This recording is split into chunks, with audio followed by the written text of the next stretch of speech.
Right. Hello again, friends. Stephen Manning from Integrity Ireland here.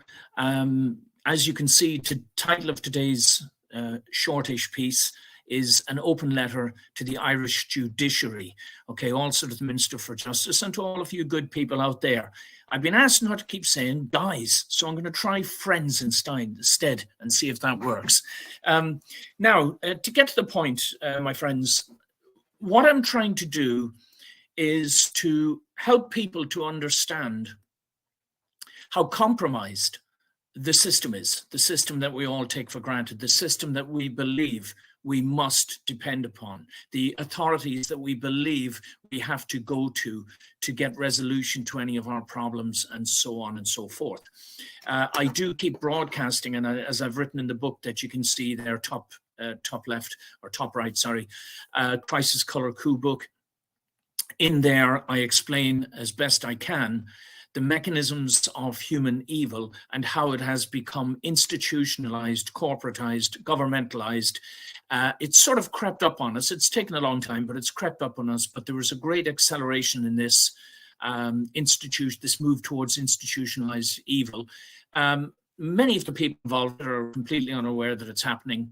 But when you break it down, not just scientifically, but sociologically, psychologically, and even, believe it or not, biblically, you can see clearly what is happening to the world today. And it's super important. We've got to wake up, guys. We've got to understand what's going on.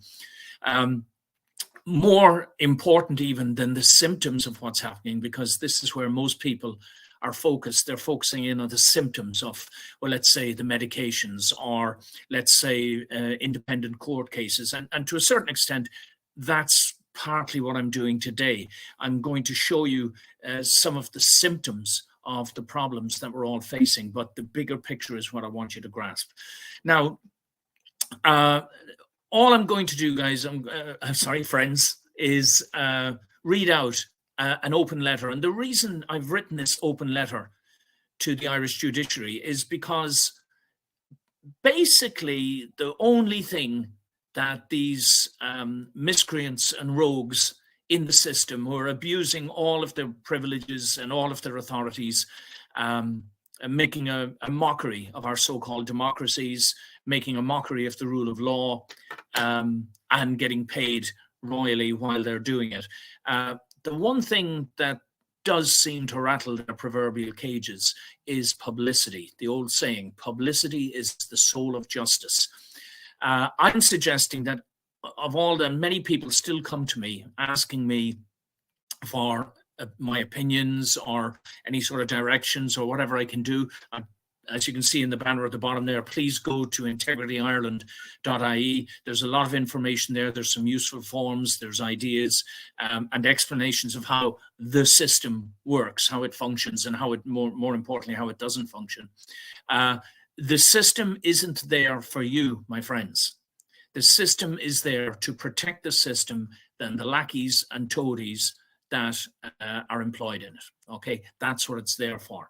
Once you start getting that, it doesn't come as quite such a shock when all of these wicked things start happening. So to move on, let's see what's the, right. I'll enlarge some of these slides so that you can see what's going on, guys. So for those of you, friends, for those of you that don't know what this is about, I was jailed I'll pull it up here, guys, for you. I was jailed again for the second time at the end of June this year by the man in the center there, Judge James O'Donoghue from the Circuit Court. I was jailed on a charge not only that I hadn't committed, but that wasn't either on the it wasn't on the charge sheet. That isn't what I was in court for. He had to concede, even though his predecessor, Judge Alec Gabbett in the district court, literally refused to accept video evidence and declared in open court, I'm going to accept the verbal testimony of some Garda Síochána that were there who had lied openly on the stand. And he convicted me, gave me a suspended sentence. I appealed it to the Circuit Court. even though the whole thing was a catalogue of, it was a conspiracy. There's no other words for it. It was a conspiracy from start to finish, going on for over 6 years, because I spoke out against the system and I was trying to help people defend themselves and protect themselves from criminals like these two gentlemen, let's call them here. Okay. Now, if I can get thrown in jail for allegedly, well, I said to a guard 6 years ago, a guard sergeant, that she hadn't told the truth. Those were the words I'd used. You didn't tell the truth in court this morning. That was the phrase I used. And 6 years later, this clown, this James O'Donoghue, and I say clown because he's either a criminal or a clown. If they can throw me in jail for asking a guard or telling a guard that she didn't tell the whole truth in court that morning in a friend's case, I wonder what they can do for calling them clowns or criminals. But they're one or the other, guys, okay? And I say this quite clearly, Mr. Gabbett and Mr. O'Donoghue, I don't even like referring to you as judges, because you shouldn't be anywhere near a bench unless it's in handcuffs, okay? You're an absolute disgrace, a shambolic disgrace to the legal profession, to the judge's oath, and to any of your colleagues who may actually have some sense of morality or ethics still. And I have no reservation in saying this to people. So anyway, as you can see, guys, I've put their pictures here up against a petition, which I was very happy to discover. As you can see, 1,100 odd signatures on it, quite astonishing, the range. And this is also duplicates onto the earlier imprisonment in 2017, likewise for challenging a judge who exited his court. He ran out of his court in shame and disgrace when we actually initiated citizens' arrests, and we asked the guards to please take Judge Kevin Kilrain into custody for similar unscrupulous, dishonourable, unlawful, illegal, criminal activity in their own courts. And it's the system just protects them all, guys. And like I said, it's almost impossible to, quote, win against them. In other words, it's almost impossible to get a truly just result when so many of them are acting unlawfully and criminally. It's very hard to get a truly just result unless you're willing to sacrifice years and years of your life, perhaps put your house up for collateral, employ very expensive legal teams whom more often than not, you can't trust them either. And I'm sorry to say this, I'm not talking about the individuals, I'm talking about their capacity, even if they're thoroughly honest and ethical individuals, the capacity to work inside the Irish legal system in any effective manner for a person who has been targeted by the system is almost nil. It's almost zero, all right? Because as long as we have dirty judges, guys, we do not have a functioning justice system. It's as simple as that. Not to mention the politicians, the ministers for justice, in sequence, one after the other, who have all just been parodies and caricatures of what they should be. So there we have then James O'Donoghue in the middle and Alec Gabbett on the right. Circuit Court judge, District Court judge, respectfully, they're just at the tail end of this ridiculous, convoluted conspiracy. But let's see now. Let's move to the next slide. What is it I've got here? Oh, yes. Now, I'll pull this up for you guys. This is one of our older slides because what we're talking about today is my application. I've sent in an application to the Judicial Council, which is this new board that was set up to investigate alleged misconduct by judges. Now, as you can see here, I'll just read this very briefly. The new Judicial Council Bill provides a mechanism to sanction errant judges, but sanctions will be held in secret. And if anyone names a judge who has been found guilty of misconduct, then that person can go to jail for a year and or face up to €5,000 in fines. And this is what we've been waiting for over 20 years. Now, again, I just want to draw your attention to this, guys, because this new Judicial Conduct Committee, is now the Judicial Council. I want to make this clear. The Judicial Council is a reference to actually all of the sitting judges in Ireland. Okay, it's not like a little clique of time. This is the 150, 60, 70 or whatever. Now they're getting more of them. You know, the up to 200 odd judges we have serving in Ireland today. They are the Judicial Council. All right. I don't know why they don't just call them, you know, the body of judges or the Irish the Irish judiciary, because it's just, again, it's playing with words. So the Judicial Council is all of Irish judges. Out of the Judicial Council has been selected 8 judges and 5 lay people to form what they're now calling the Judicial Conduct Committee. All right. So you have there's the 5 presidents of the 5 courts, and then 3 more judges that have been elected by the Judicial Council to serve on it. I needn't tell you guys, here's the book, guys. I needn't tell you, most of them are named in this book, Criminality in the Irish Courts in the Absence of the Rule of Law.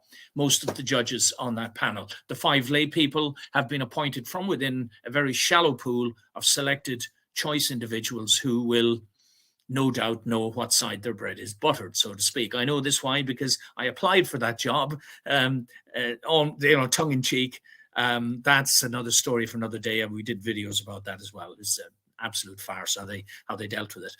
But to move on to the next slide, guys. So this is the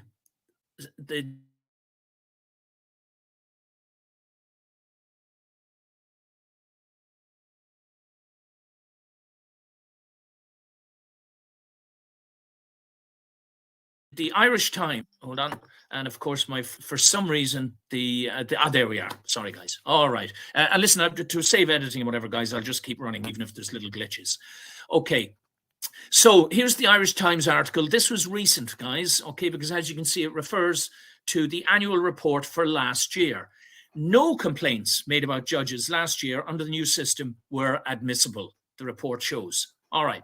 Why is this important? Well, first of all, I should tell you that the Judicial Council Act didn't come into effect until October last year, because that was one of the first stipulations. They basically outlawed anybody from making a complaint about judges prior to, I think it was the 22nd or something of October, something like that. Anyway, or the 2nd.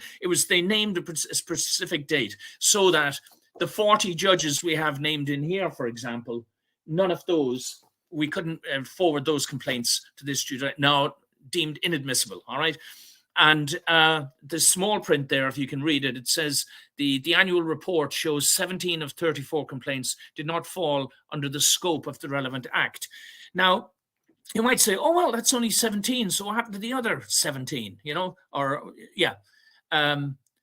Well, in fact, the report, if you want to go and look it up yourself online, guys, it goes on to explain that for various different bureaucratic and administrative reasons, you know, so basically what they have now on the record is year 1 of after the official inauguration of the Judicial Conduct Committee, there are 0 admissible complaints about Irish judges on the record. All right, sounds great, doesn't it? Okay, let's see what the next slide is going to bring us.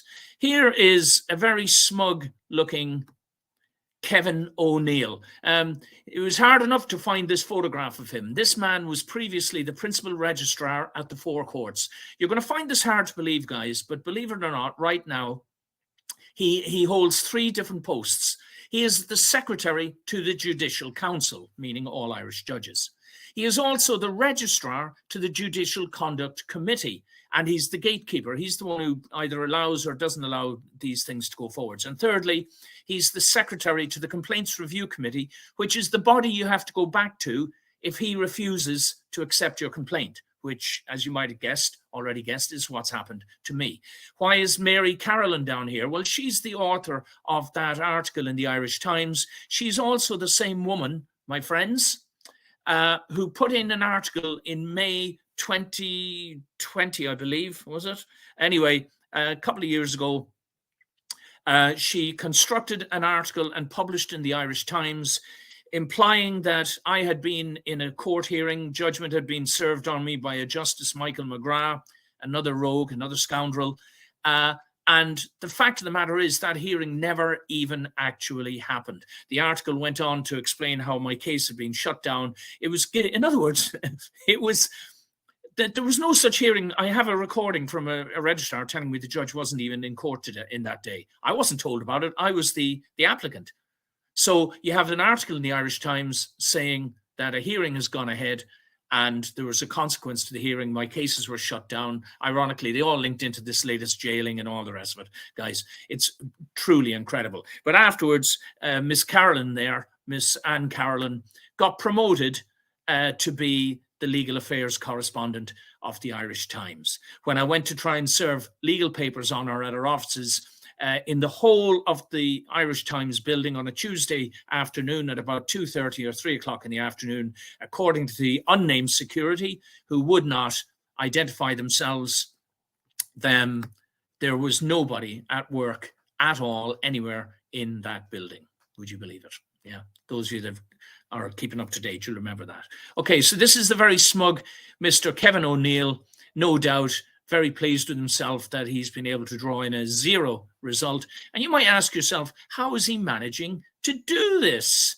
Well, let's have a look at the letter. Now, all I'm going to do, guys, I'm going to read out this letter in its entirety. It's actually only a 1-pager, but I've crammed quite a lot into it. I want everyone to pay attention to how you deal with toadies and lackeys, career liars and moral deviants, as we call them, people who have sold their souls to the system and who in many cases are doing exactly the opposite of what they claim to be doing on the tin. Mr. Kevin O'Neill is one such person.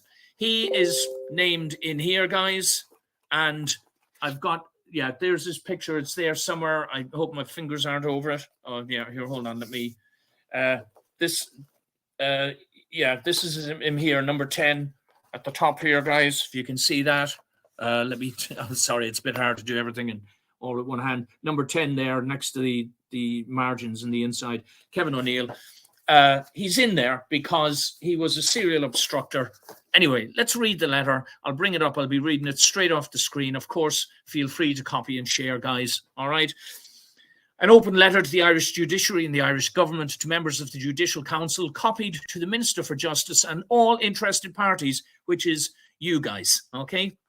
Dear sirs, madams, and or whatever other chosen gender or species, invertebrate or otherwise, that recipients of this advisory may or may not be representing as today. Please assume the correct use of the respective pronouns in circumstances where the author is struggling to find the appropriate particularized terminology for some of the subjects and objects of this formal public communication. So we don't want to offend anyone, guys, do we? We don't want to be hurting anybody's feelings out there. Lord knows I've heard of people representing as cats and dogs and monkeys and dressing up like Dracula and all the rest of it, and then we have this gender fluidity thing going on. So just to be safe, invertebrate means obviously spineless beings. There might be a few of them there, but again, I just want to make it clear that this is because this is going. I'm not just talking to the judges, of course, here, but to anybody who might be watching this video. I just want to cover all bases and make sure I'm not causing any offense, unnecessary offense, by missing out the right pronouns. Keeping matters brief, we received today a letter ostensibly from the Judicial Conduct Committee in purported response to the lodging of a formal complaint about the criminal behaviour of one James O'Donoghue, Judge of the Circuit Court. Unfortunately, and apart from the glaring lies, errors, omissions, inconsistencies, and baseless insulting repudiations in that sorry script, it was signed off in the name of one Mr. Kevin O'Neill, who claims, somewhat incredibly, to be the registrar of the Judicial Conduct Committee. Now, of course, we are aware that he has this post now, but frankly, I wasn't aware that he held all 3 of those posts, all conflicting. All right. So let's move on with the next part here. Okay, guys. Naturally, upon becoming aware that a career miscreant of the stature of Mr. O'Neill has somehow slipped under the radar to become the go-to person for public complaints of judicial misconduct, we felt it incumbent to apprise the Irish judiciary, that is the Judicial Council, of this shocking development. For not only has Mr. O'Neill demonstrated a remarkable capacity for arrogance, obfuscation, and cynical contempt for the rule of law during his tenure as the principal registrar at the High Court, but he is also a proscribed and excluded individual due to being one of 100+ named accused in the Criminality in the Irish Courts and the Absence of the Rule of Law book report, which said report was formally and repeatedly served on the respective Irish and EU authorities for the avoidance of any possible doubt.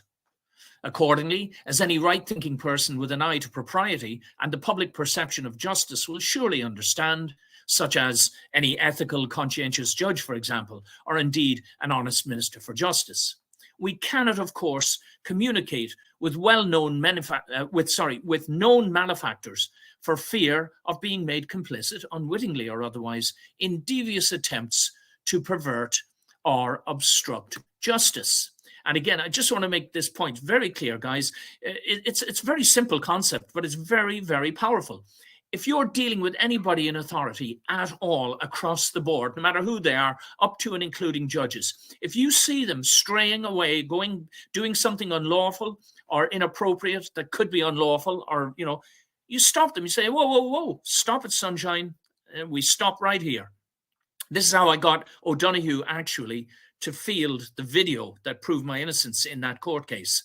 And then he just cooked up another charge, But that's how I got him. I said to him, if you don't undertake to field the video in the court, I'm walking out of here. I'm not going to participate because it's clear to me you're up to no good. So this is what you have to do, guys. You confront them, and if you know they're involved or they have been involved, like if you know, for example, that a judge or a registrar or a court service or even a guard or solicitors or other officers of the court, politicians, any of them, if you know that they've committed criminal offences, and don't forget there's a whole range of them that are involved to do with the interference in the administration of justice, obstructing justice, perverting justice, lying in court, not doing their jobs properly, blanking, obstructing, blanking members of the public.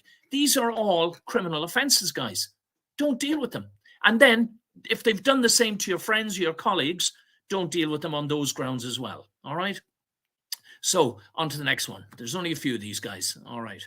So let's see if pull this one up.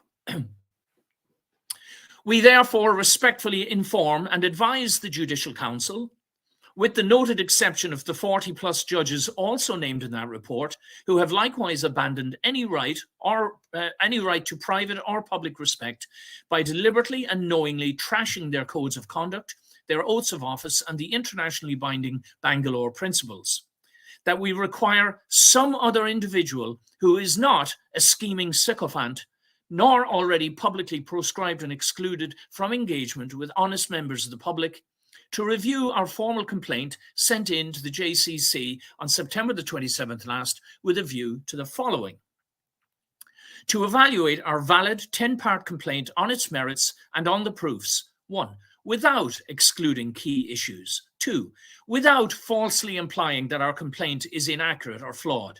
And 3, without totally ignoring the central issue in that complaint, that James O'Donoghue, like Alec Gabbett in the district court before him, unlawfully failed and refused to even make reference to our 21-page application to strike out, other than to contemptuously state, "We're not going there," before jailing me for 3 months on an entirely false, cooked up on the spot allegation that was not even part of the existing proceedings. And I need to reiterate this, guys, to those of you, please bear with us. There's only a couple more paragraphs to go. This whole issue of the reason I put in the complaint, I emphasized it. I won't do it here now too, because it'll delay the video too much. But my original complaint, it was only a summary. I just put in 10 points. But point number 5 is the one that I really emphasized really strongly. And in response to point number 5, where I said, this is the key point. This is what my complaint hinges on. The fact that I had a 21-page application to strike out.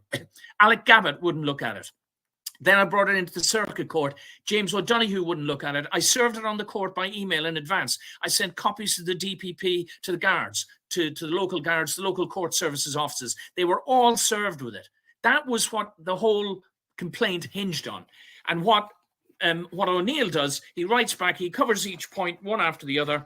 And on point number 4, which was the fact that I was ordered away from my box of evidence, he says, the issue in relation to accessing the box of papers is explained by the judge, insisting that matters remain focused. Focused on what? Focused on the judge's agenda, not on the evidence, right? Yeah. It is apparent that this issue was addressed by the furnishing of a witness statement to the complainant, and the box of papers was not referred to again. The reason the box of papers was not referred to again was because when he ordered me away from it, he said, get away from there, we're not going there. He literally, you know, it was an act of bullying and intimidation. And then between him tag teaming with the barrister, McGowan, what was her name? Another disgrace. She was involved in the Strokestown case, you know. And then he goes to number 5, the central key, and he goes, as per 4, but I would add that there was no aggression apparent. He doesn't even address the matter at all. And this is, again, I'm just briefly indicating how ridiculous and shabby and disgraceful a construct this so-called determination to refuse my complaint. And it's not the only one. Right, here we go. So here's another nice picture of Mr. O'Neill as the court service principal registrar. Okay. We are all very aware how very important it is for those in public office to maintain the public's confidence. After all, it is that very same public who ultimately pays for all of these long-awaited, costly and convoluted so-called statutory oversight bodies, right? We therefore hope that judges of conscience will immediately move in the public interest and to protect their own good reputations both here and abroad, to ensure that those who purport to be gatekeepers as to the admissibility of complaints to the JCC can at least carry out the public pretense of professional integrity with some passing measure of credibility without causing additional affront and offence to us, the public, by their obnoxious venal involvement. Now, you're probably going, oh my Lord, Stephen, I mean, could you put it any more directly? Well, perhaps not. But you know what? It's all truth. It's all truth. This is how people feel when they get their complaints rejected by career civil servants like this man, Kevin O'Neill, whose clear and only function is to be a toady for the establishment. And if you don't like me saying that, Mr. O'Neill, you know where I am. And we'll haul in all of the evidence and all of the people that have notified us, the Integrity Ireland Association, of your underhanded activities over the years. Now, I believe this is the last slide, guys. I think this will all speak for itself. So we're still speaking to the judiciary, to the Minister for Justice, and to all of you good people out there. Naturally, we reject in its entirety the said impudent, contrived and brazenly calculated determination of Mr. Kevin O'Neill for these and additional unstated reasons, including the patently ridiculous 30-day appeal option that requires rejected complainants to return to O'Neill himself, wait for it, in his other blatantly conflicted role as Secretary of the Complaints Review Committee for purported permission to advance those very appeals. This is ludicrous, folks. Having read similar such contrived determinations that ooze with disdain for the complainant, whilst dripping with fawning obsequiousness for shameless judges, it seems clear, does it not, that certain people at the Judicial Conduct Committee still hold the same measure of respect for the principles of justice as they ever did for the long-suffering Irish public. Kevin O'Neill is not the man for the job, not unless the Irish judiciary are determined to advertise the prevailing rot and corruption in the courts. We therefore await, with happy expectation, Mr. O'Neill's prompt relocation to a role more suited to his undoubtedly impressive array of Machiavellian talents. Yours, Stephen Manning, Administrator of the Integrity Ireland Association. All right, guys. So to wrap this up, just coming up to the half hour, to wrap this up, we're just going to bump straight over here. This is I'll pull this up for you guys. It's worth looking. This is the European Court's pie chart showing what happens to the complaints that you try to send to the European Courts of Justice, which we've done as well, guys. All right. I won't go into too much detail here. This was in 2020. As you can see, there were 32,232 rejected complaints sent in. Okay, and only 5% actually of all of the complaints sent in ever actually get through all of their blockers and their obstructors and their highly flawed administrative processes that are designed to frustrate. And maybe another day, guys, we will, maybe on another occasion, we'll go through the Irish legislation, this Judicial Conduct Committee legislation, showing you where everything is designed to thwart anyone's attempts to hold errant or corrupt judges to account. It's all designed that way. And you've got people like this, Kevin O'Neill, absolutely to blame, a career toady and lackey to the establishment. You know exactly why he's doing this.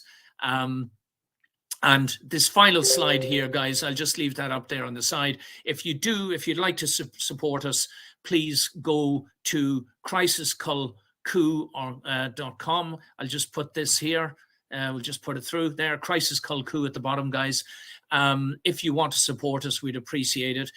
I don't know what else there is to say about this, guys. I'm trying to show people that the way to fight back against these corrupt systems, and please understand, without going into a long explanation about this again, guys, any large hierarchy must be intrinsically corrupt. Can't explain it all today. If you check some of our other videos, excuse me, we cover this in detail.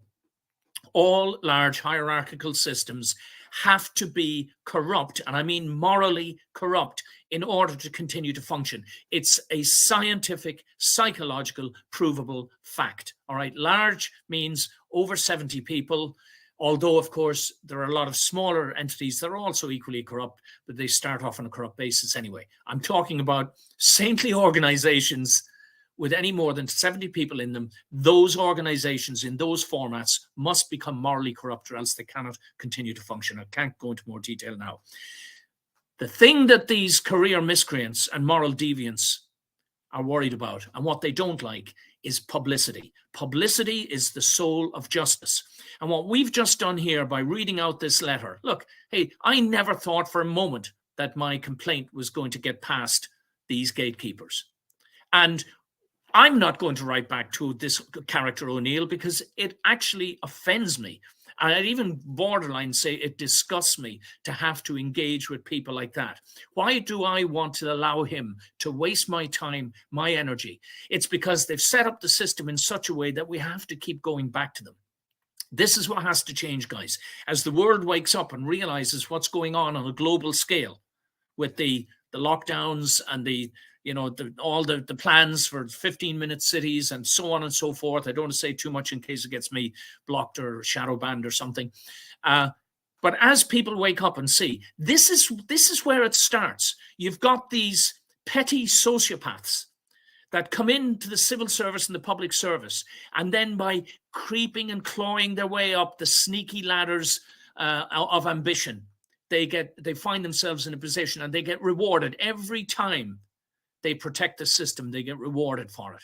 And you end up then with somebody like this, who is slid across from being the principal registrar of the court service precisely because he's proven himself to be very adept at obfuscating, obstructing, and contemptuously abusing litigants who come to him in his role as a lackey of the system. All right. So, Mr. Kevin O'Neill, hope you enjoyed writing out your, let's use a nice term for you, your scurrilous and obnoxious refusal document, which, as you know, is based on lies and deceptions and refusals to see the truth.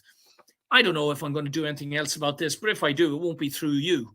And we'll keep putting pressure, and nobody should be going through you, Mr. O'Neill, not if they have any brains, all right? And I hope the Minister for Justice takes note, and those decent judges there must be some in the Judicial Council. There's got to be some decent judges. Unfortunately, because I haven't dealt with you, I can't promote your merits. There's only been 2 judges so far that I could say that I felt were reliable, honest, reputable people that I've personally dealt with, and that's about 1/3 of you. So those of you that are decent, why don't you start asking questions about the structure and the setup, and that somebody who has earned himself a disgraceful reputation with honest members of the public because of the way he handled his role as the principal registrar up in the High Court, someone like that you then put in charge as the gatekeeper for the Judicial Conduct Committee?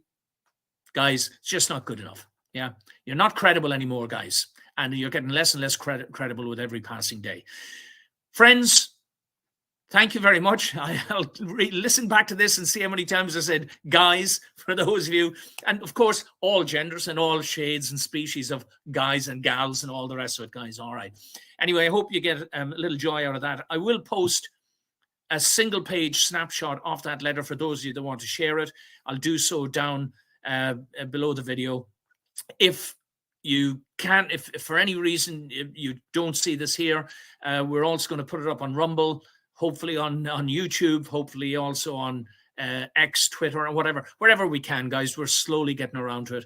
And again, on a Sunday, guys, we hope to do regular S.O.S. Stephen on Sunday. We hope to start doing some regular videos starting with this Sunday.